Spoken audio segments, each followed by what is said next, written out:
Welcome, everyone. You're listening to Nephology, the podcast dedicated to crypto, accounting, business, finance, and much, much more.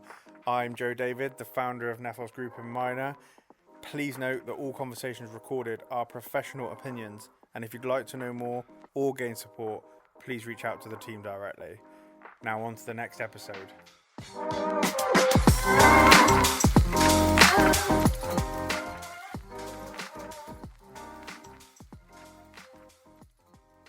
Hello and welcome back to another episode of Accountants Are Sexy, Change My Mind. This week we have Joe David with us.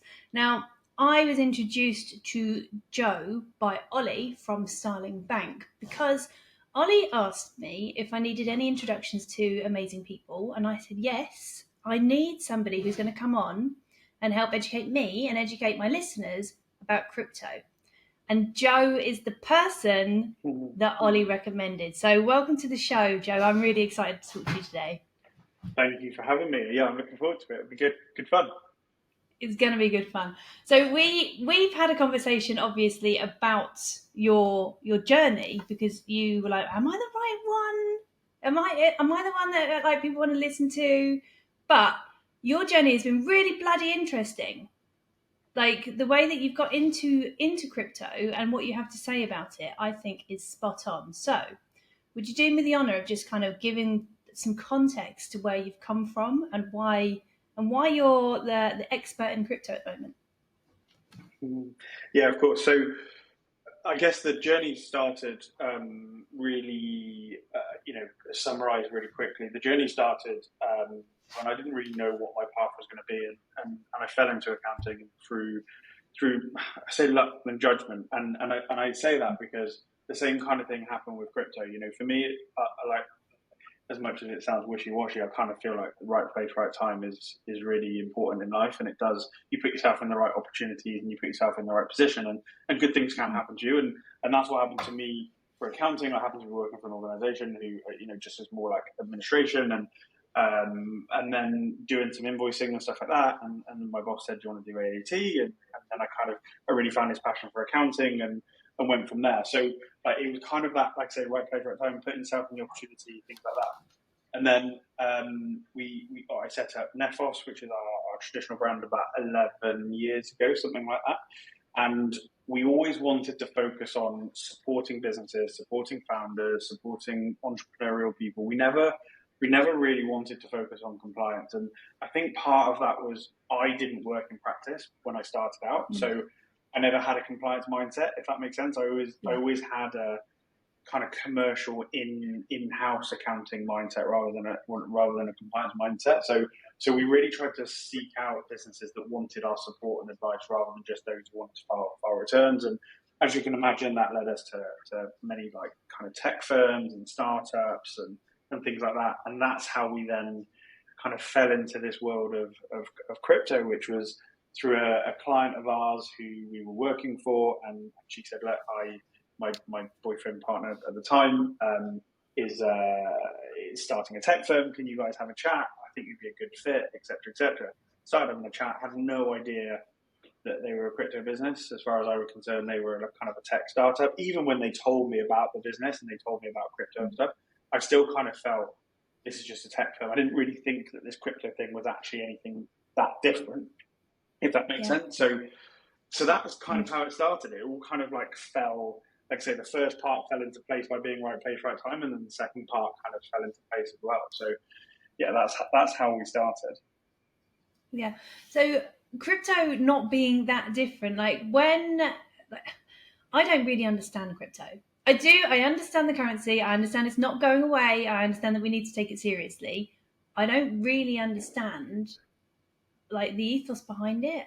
Like I just it seems to have like magically appeared. There's lots of noise about it. You've got what's that big one? My mind's gone blank. What's that big crypto? Bitcoin. Bitcoin, of course, Bitcoin.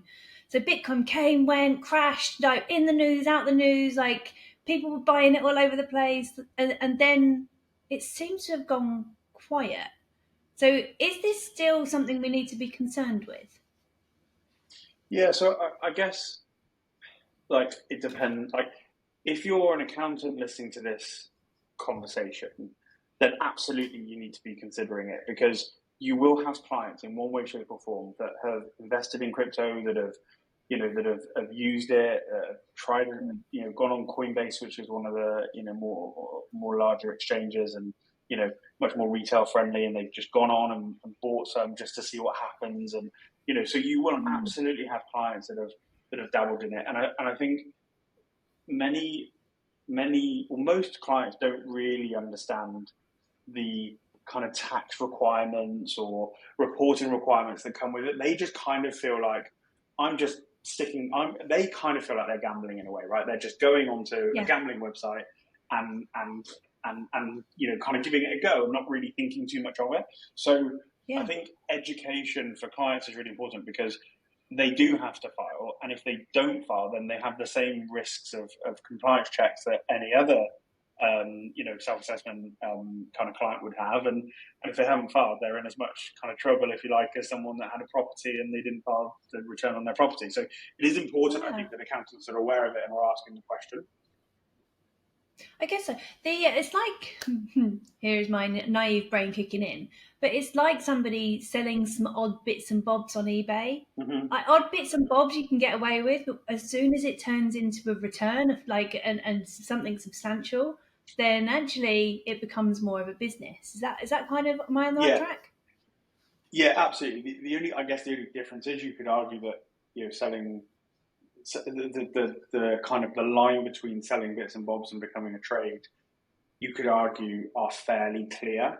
Whereas with crypto, there is no kind of ambiguity. Hobby, if you like. You are making money. Yeah, it's like you are trading, and if you're over the allowance, then you have to declare it. There's no, I'm just dabbling in a few bits here and there, and therefore I'm just trying it out. I can get away with it. It's a bit different. So but it's exactly the same thing, where people don't necessarily understand their reporting requirements. People don't necessarily understand, as accountants we might know, but as clients we don't. So we're doing quite a lot of education. We're doing quite a lot working with accountants. We've got a couple of our team going to a firm, spend 2 days with some senior members of their firm, quite a large firm, to help, kind of give them some education around what to look out for, types of questions to ask. So I'm a massive believer in education and supporting the community. Yeah, and I think it's a real gap at the moment. As I say, I don't know enough about it. I don't have to worry because I'm not dabbling in it, so therefore I don't need to know too much. But I know that a lot of my friends, a lot of my contacts, they do dabble in it. They do talk about it. So if their accountants are not picking it up, then they could be in real hot bother, and that scares me. Yeah, and I think, because we all know what clients are like, right? And I mean this in a nice way. I love clients because they pay my bills. But, I love clients. But ultimately, it's never, and it's the same with all of us, right? As a customer, it doesn't have to be an accounting client. Let's take it away from that, so my clients don't hate me to hear this. But you can use me as an example, by the way. I am an accounting client. There you go.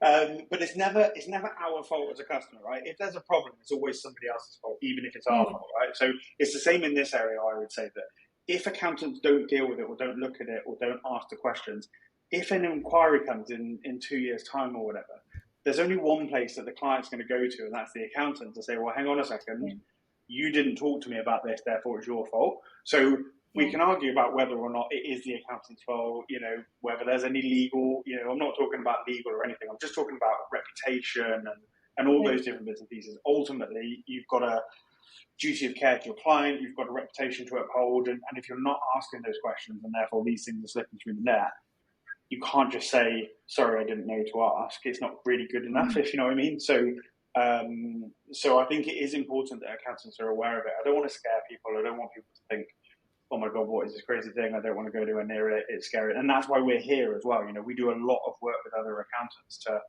we can outsource, so we can white label it. We can support in many different ways, but people do need to be aware of it. Yeah, I think that's the first step, isn't it? Having uncomfortable conversations about things that you might not know too much about.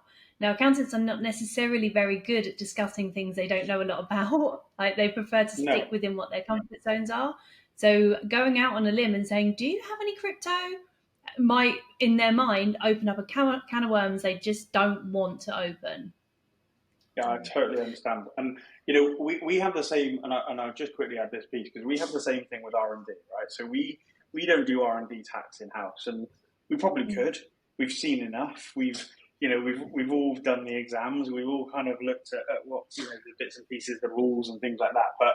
But we've never really done it in practice. So for us to make sure that our clients are looked after, we outsource it to another firm. Not because we can't do it, but just because we feel like that's the best solution for our clients. So I kind of liken crypto and outsourcing it to a similar sort of thing, in that you don't, just because you outsource it doesn't mean that your client's then going to immediately think you don't know what you're talking about. People are more than happy to talk to experts in different fields, and in this case, we are the experts in crypto, and we can help with that in the same way that we outsource R&D work, and you know we're happy to do that. So I don't think accountants should be afraid of outsourcing, or having those conversations, or even saying to a client, look, I'm going to ask you this question because I want to make sure that we've covered it, but I'm going to tell you now I don't know the full extent to it, so we may need to bring in some additional support. We say that all the time. You know, we think you've got an R&D claim here, but we're not the experts to do it. So what we're going to do is we're going to bring in someone that is, and they're going to help with that piece. But at least by identifying it, the client thinks they've done the right thing by me, and they've tried to support.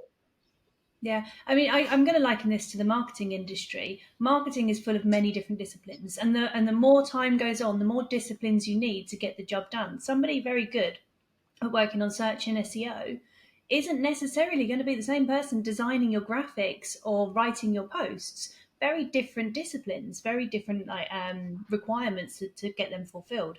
So it's no stress for me to say when I look at marketing, I work on strategy and I get the specific disciplines in place to help with that. It's just exactly the same, isn't it? Like we do this part of your accounting, and then we find the right people to fill the gaps. Absolutely, and for me, that's as a professional, as a service provider, whatever it may be. For me, that's what sets you apart from others, is that you don't pretend you can do everything when we can't do everything. Yeah, we're not unicorns. God damn it! Exactly. If only we were. Yeah. So let's go back to the example that you were given. How nervous were you when, I mean, you said you thought, oh, it's not really a thing, like crypto is not going to really bother me. And now you have a whole business around it. So what were your concerns around this crypto when you first heard about it, and how did that progress? Yeah, it's a good question. I didn't really have concerns. So we're quite a, should be careful exactly how I word it, but we're quite a risk-taking firm in that adventurous. We don't want to be the people that just say, we don't know about it. It sounds a bit iffy, therefore we're not going to do it. Like we would much rather understand it.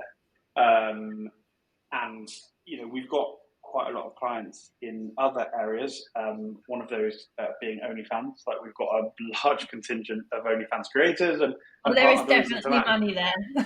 Exactly, and part of the reason for that is we said yes. Like we do as much as we can to try and obviously to do the checks that we need to do and things like that. And we've spoken to the people that we hold our practice certificate with and said, like, what do you expect of us, and our PI insurers, what do same with crypto. We did exactly the same process where we said, look, what do you guys expect of us to do? Now, when we first took that client on, I didn't think this is another business line. I didn't even know that there was an opportunity there for a business line to be open. So all we did really was just work on it as if it was any other industry that we hadn't really dealt with much. We understood the concept of the business model. We understood the flows of revenue and the flows of expenses and things like that. And it just happened to be crypto that was part of it. And we just did a lot of research and things like that. So we weren't concerned to take the work on, because for us, taking on work that other people didn't want to take on was quite a good thing for us to be able to do. We're ambitious. How do you grow if everyone's doing the same thing? It's really hard to grow. So,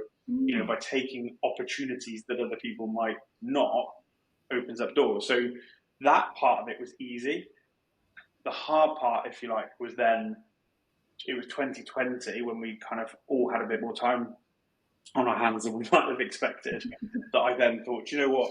I'm just going to research this whole crypto thing. I'm just going to put my whole life into it. And I don't think I quite realized when I said I'm going to put my whole life into it, that I actually was going to put my whole life into it.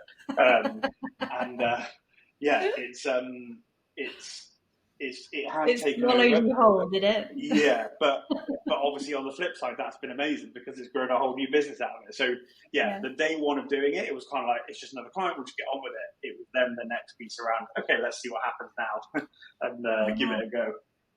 So the first crypto client came on board, you've got your head around it and you kind of immerse yourself in the knowledge. How fast was it until you found other business owners doing this? So what happened was we spent kind of 2020, most of the team was supporting the clients around, COVID and, all the kind of different things that they could claim and stuff like that. And I kind of took a bit of a backseat from a client facing role and really focused on what next. This is a crazy time. We don't know what's going to happen. Like what does the next world look like? And for me, it just felt like crypto was that thing that if anything was going to survive a world where we couldn't see anyone, it was this digital, currency and digital ecosystem that didn't need people to talk to each other and didn't need people to do stuff. So I thought, this is like, let's do this. So 2021, at the start of 2021, we went, let's just give it a go. So we built a really basic website, and we use the same firm that built our Nephos brand. We kind of spoke to them. We're like, look, this is what we'll do. Don't want to spend millions on it, but what do you think from a branding perspective? Created this brand, put it out there. It wasn't hard to be number one on Google for crypto accountants because there weren't many people doing it. And we just went, here it is, let's see what happens. And we just started getting inquiries, and I don't know, other accounting firms will probably say similar. Like, as a normal, in inverted commas, accounting firm, you don't really just get random inquiries, because why would you? Why would you get random inquiries when they come, they tend to come through word of mouth or client referral, or, because there's so many accounting firms. Why, for you to get 10, 15, 20 random inquiries a week would be, for a firm our size, would be quite unique. So we started getting these random inquiries coming through our website that we'd never really experienced before. We just started to think, wow, this is, there's a lot of people out there that are doing this. And we did catch it at a good time. 2020, the summer of 2020 and 2021 became a very big, as they call it in the space, a bull run, and everyone started making a lot of money quite easily in some cases as well. So we had all these people that made a load of money that then needed to declare it. So we started it at a good time in that sense, but also we kind of, just by putting a brand out there and going, let's just see what happens. And the work just started flowing in. Yeah, this is you can niche in various ways. This is, but having a specialism is one of them. And it's surprising how many people just put it off. Like, go out there and test the water. It doesn't need to be magic stuff. Like, we had but if I can just quickly, let me just tell you a quick story about that, because I think it's really important for people to listen to, right? Because if you had asked me before we niched in crypto about niching, the amount of people that told me I should niche, the amount of people that you go to all these accounting conferences and they all say niche. And I sat there and I was like, why would I niche and limit my market when I can not niche and I've got the whole world as a potential client? That was my view. That was my view. So, and I know you hear it all the time. That's why I'm saying it, because I think it's so important, because as soon as I niched, Myna, our crypto business, Myna, outstripped the performance of our traditional business within 2 years, that the other business had been going for 8, because we niched. So, because you gave people a reason to buy from you. Niching is all about that, is positioning. It's your market position, giving someone a reason to say, I want to work with you. Exactly. And I was, and like I said, I say it because I was one of those that, that would have said to you, if you had said to me niche, I would have said to you, no chance. Why would I niche? So I'm now like what do you call it, a convert or whatever, where I was like, well, I'm just going to bottle you up and then show you to everybody. Exactly. It's a true story of how niching can help. Yeah, and I think there's also something to be said. I went to DAS this year, the Digital Accountancy Show, and I was on stage with Joseph Cox. And Joseph runs a business called E-commerce Accountants. He stumbled across that niche, like you, very similar kind of start point, right time, right place, right kind of clients that came to him and asked for something. He comes from an e-commerce background, and he got the domain e-commerce accountants. That blows my mind. Like that was even available. So yeah, it's mental. Yeah, so go and find these niches, and if you see one, capitalize on it. Like, just run with it, see what happens.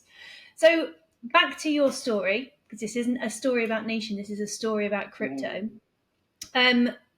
People will be nervous about crypto because there are lots of losses.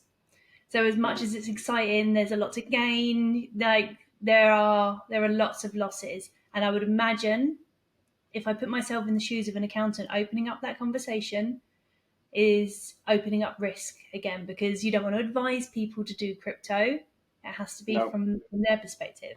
So how do you handle that with your clients? Yeah, like for me, what is risk? Like risk is an area of unknown. Risk is something that something that maybe you are uncomfortable with because, like I say, this area of unknown. Like risk to people is different, and the scales of risk are different. So for me, I don't see crypto as a risk to our business because we have invested a lot of time and energy into understanding the market. So for us, we don't see it as a risk. Now, for our clients, do they take risks? Absolutely. Like, do they make loads of? Like, a friend of mine rang me yesterday and said, "I wish I hadn't sold that token and bought this token last week, because if I'd kept that other token, I would have been like another 50% up, but actually I'm like 30% down." Right? So they're taking risks all day long, but that's their bag. Our bag isn't to advise them on that. Our bag isn't to say that risk is right, that risk is wrong. Our job is to support them in terms of, how to report it where necessary, but also on the business side, is also to be sensible in their approach. So we had clients that, especially during the height of the market, they would raise a lot of money, like through VCs or whatever, and they'd raise it in the native crypto that maybe they're working with. That crypto, they hold all of that on their balance sheet. They've got no other cash. That crypto then halves, and all of a sudden their treasury is half, right?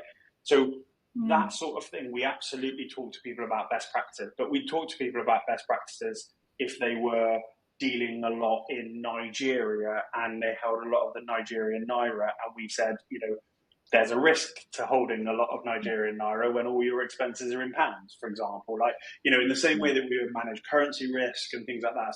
So for us, it's about, do we support our clients on like treasury and kind of currency risk? Absolutely, but only in the same way that we would with FX. But in terms of the actual risk, we don't feel it's a huge risk as a business because we understand the space and we're able to support, if that makes sense. Yeah. I think there's definitely a difference between advising them on how to trade and what platforms to use and what to buy into and all of that stuff, and then saying, look, this is what you've made, this is the pots of money which are at risk at the moment. So I can see that. I can see the difference. What risks are there for accountants? Like, are there any at all to open up this conversation? I mean, you could argue there's AML risk. In a sense of, you could argue that there is the opportunity for crypto that's being declared on a tax return to have been part of illicit activity. But I've got two arguments to that. The first thing, if they're declaring it on a tax return, they're probably unlikely to have done a lot of illicit activity, because you don't go and, you don't deal a load of drugs and then ring HMRC and say, by the way, I've dealt a load of drugs and I'm going to declare the income on it. I had a cracking year this year. Yeah, like it just doesn't happen. So if you're a criminal, you tend to stay as a criminal, right? You don't tend to be a criminal and then declare all that criminal proceeds, on a tax return. So I also think it's unlikely that you're going to have this huge like drug ring that is then related to tax return, but it could happen. The other side of it is that crypto itself, it's harder to understand where the funds have come from. So again, if you want to understand source of wealth, it can be harder to do it. So there is an AML risk, but my argument would also be, if I take on a local tradesman who lets his customers pay in cash, he might be the most legitimate tradesman that you've ever met in your life, but there's a risk to that cash that he is dealing in not fully being declared, or not fully going through the books properly, right? There's a risk.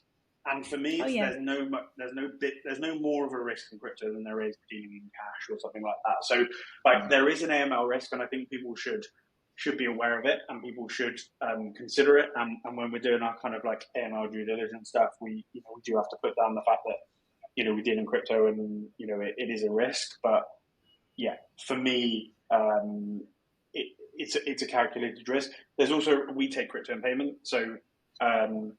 If, for example, we take Bitcoin as payment and 2 days later Bitcoin halves in value, there's a risk to us as a business that But again, we're able to take that risk if we want to hold it on the assumption that it may go up or it may go down. That's our choice. So there are some risks, and like I say, people will listen to this and people will say that they'll post articles, I'm sure, of all these different bits and pieces of risk in crypto and illicit activity here and dodgy stuff there. But in reality, it's the most traceable asset class that's ever existed.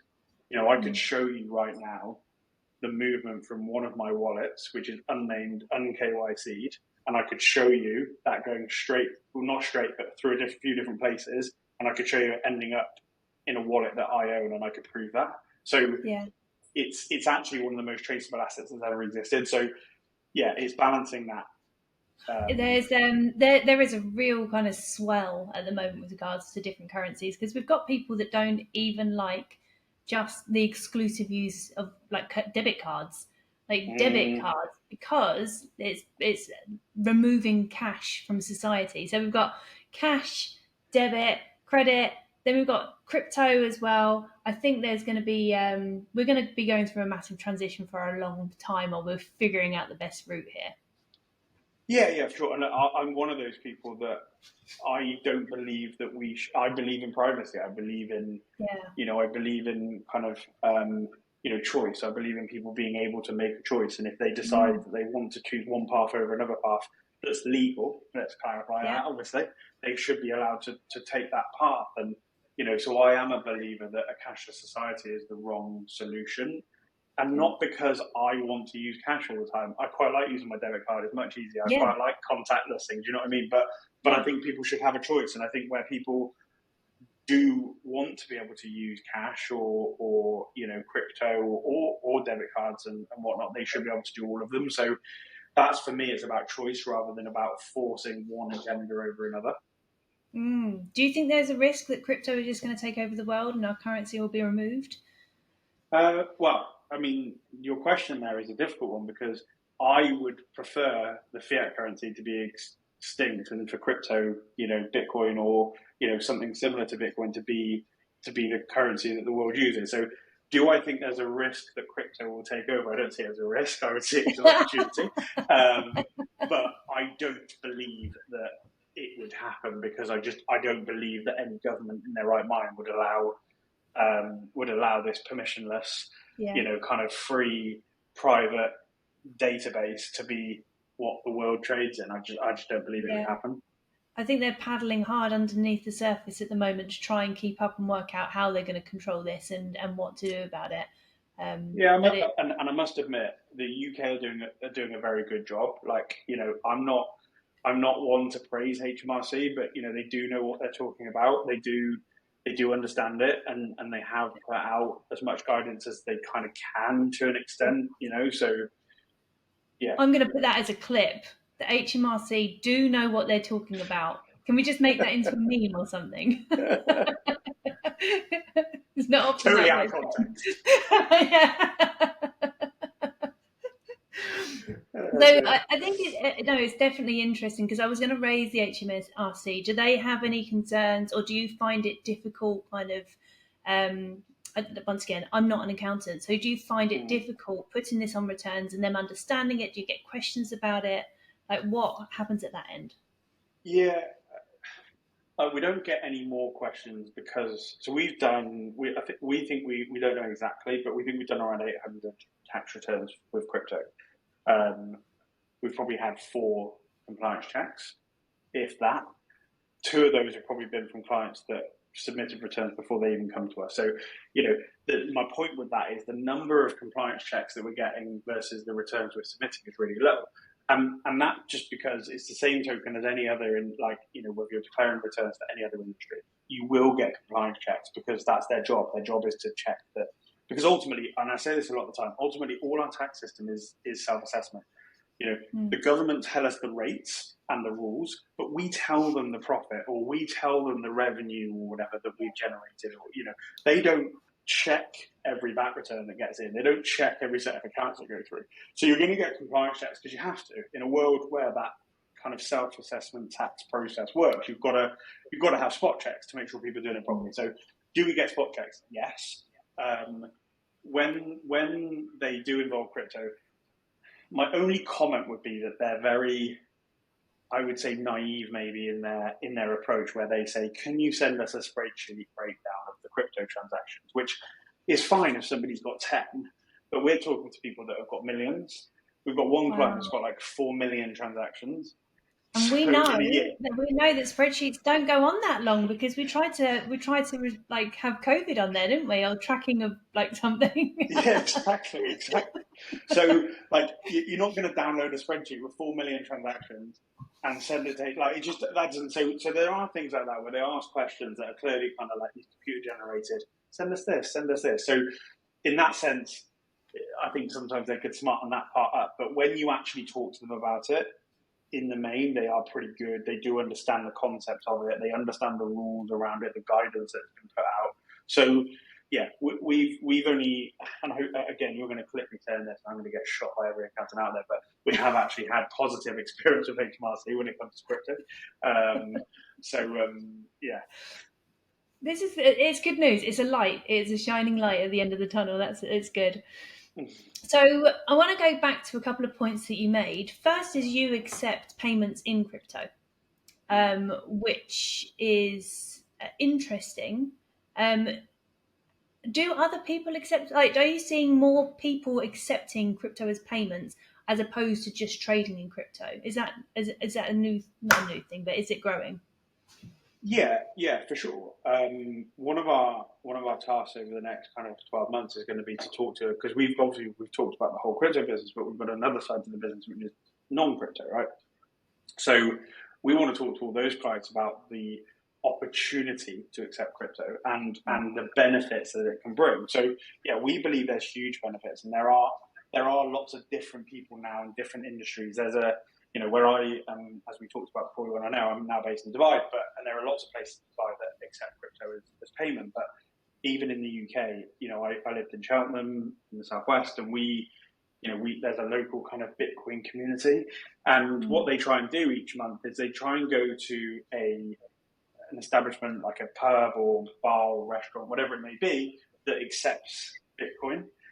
So they try and make sure that they go to these places, and if they are running out of places that accept it, then they try and talk to different businesses and say, these are some of the benefits and stuff like that. So I absolutely think that when people see the benefit of accepting it, the speed, the transparency, the ease, all of that sort of stuff, I think more and more people do accept it.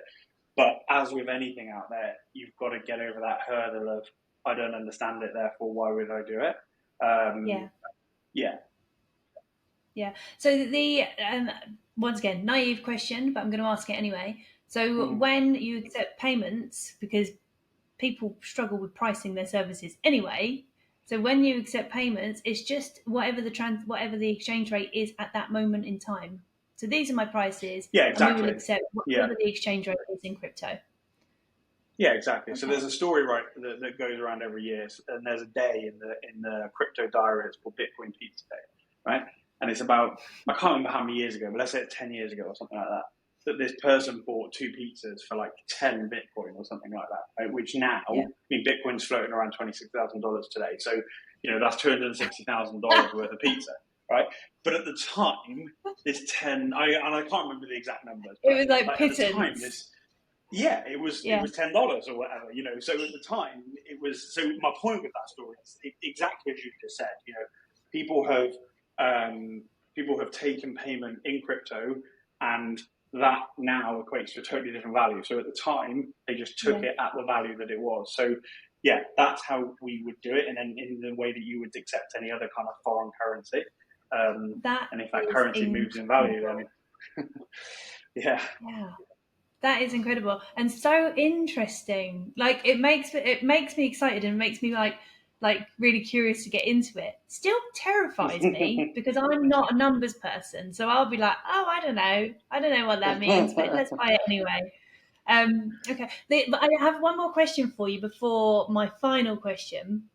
You mentioned traders earlier, like I'm thinking like painters, decorators, people that come around and do your gas engineer, Yeah. kind of like what businesses are involved in crypto? Do you have any guidance around that, or is there any things to kind of, does it have barriers? I mean, it has barriers in that, and anyone that says that it doesn't have barriers is lying, right? You've got to be realistic about these things. Like, it has barriers in that accepting crypto, if I said to you, I'm going to pay you right now, but the only way I'm going to pay you is in crypto, it would be nigh on impossible for you on your, I was like, you're not allowed to leave your room, you've just got to accept crypto right now. It'd be really difficult. I mean, you'd find YouTube videos and stuff like that, but it would be really difficult. So there are barriers, like they are huge barriers in that people don't understand self-custody. People don't understand how wallets work. People don't understand wallet addresses and private keys and all these different buzzwords that bounce around. So there's absolute barriers in that sense. If you can overcome those bits, then it is frictionless, and the opportunity to move money around, the opportunity to accept it, and all these different bits and pieces, it opens up a huge world. But getting over those first hurdles is the real challenge. Understanding a new way of operating, a new way of accepting money, and a new way of paying people is a challenge. We talked to I've got one of my best friends is a builder.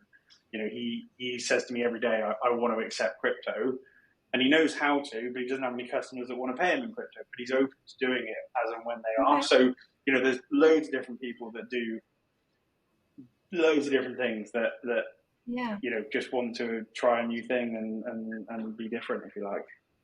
So the types of businesses that are your customers at the moment, what kind of range is there, and like what kind of people are you dealing with? To be honest, our customers are mainly the kind of really native crypto ones, because our knowledge and our reputation now in the space is quite strong. Like, we are going after like the complicated, deep native crypto projects themselves, if that makes sense. So that is our like go-to, because that's our expertise, and that's where we can go. If you're that's why you immerse yourself in it, right? Exactly. Yeah. But if you're a marketing firm, recruitment firm, whatever, and you want to take crypto payments, actually it's not that difficult, if that makes sense. Once you've accounted for the kind of FX, if you like, conversion between the unit of currency, so GBP and say Bitcoin, and then you sell it and receive it in pounds, it's not that difficult. So yeah, for us, our target is as native and as crazy and as complicated as they come. Like, that's what we want. Obviously we support all different types, but in the main, that's where we focus our time. Okay, so I do have one final question, which I ask all of my guests. What is the sexiest thing about accountants? It's a really good question, because when you said that this podcast was called Accountants Are Sexy, I thought to myself, I'm not sexy in any way, shape, or form. So, for me, did you ask your wife what's sexy about this? I don't love being an accountant, I'll be honest, right? I love supporting business. I love like being able to help people, see people grow, all those sorts of things. And for me, the most sexiest thing about being an accountant is that we have such an insight into the financial understanding of businesses, of individuals, of their own journeys, and we can help achieve people's lifelong dreams by helping them, guide them through the web of what accounting, tax, and all those different things are. So for me, that is the sexiest thing, if you like, that we are able to help people achieve dreams and do what they want to do and be successful, and hopefully support them and prevent them from failing. So yeah, that would be my answer to it.